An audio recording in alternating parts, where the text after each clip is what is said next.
Pronto, vai. Pode abrir, pode abrir.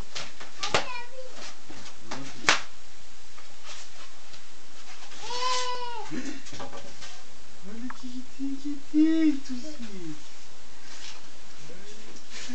Que é isso aí? Que é isso aí? Hã? É o relâmpago? O que ele faz?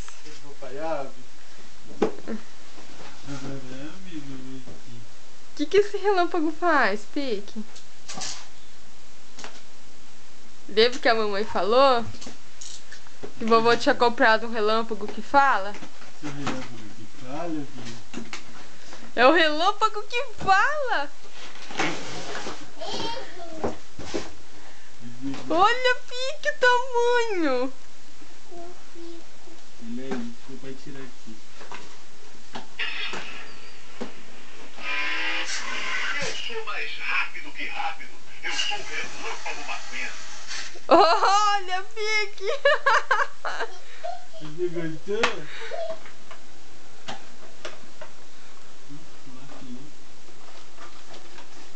Pique. Ai, eu acho que eu peguei a saída errada.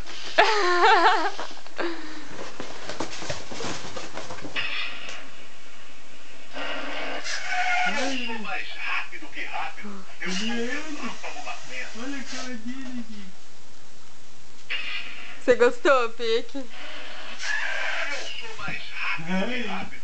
Eu sou o Relâmpago McQueen. Você gostou? Você tá contente? Eu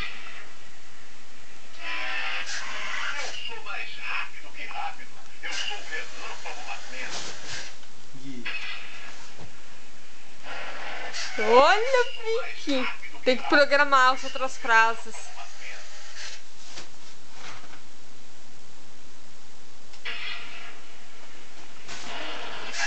Eu sou mais rápido que rápido. Eu sou o Relâmpago. Você gostou do McQueen que fala? Eita, eita! Fala obrigado, vovô. Eu sou mais Oi, rápido que Pique. rápido. Olha pra mamãe. Fala obrigado, vovô. Que eu vou mandar pro vovô isso aqui. Fala pro vovô obrigado.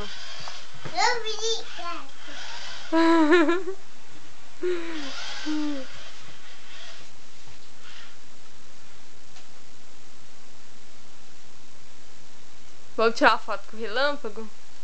Vai, fica do ladinho dele pra mamãe tirar uma foto sua com o relâmpago. Eu sou mais rápido que rápido. Eu sou o Relâmpago McQueen.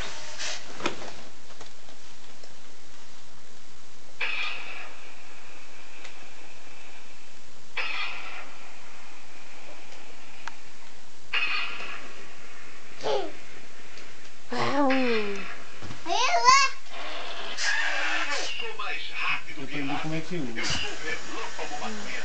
Olha, eu vou mostrar a livro pra você. Eu sou mais rápido que rápido. Eu sou o Relâmpago McQueen. Tem que... Deixa eu brincar. Isso.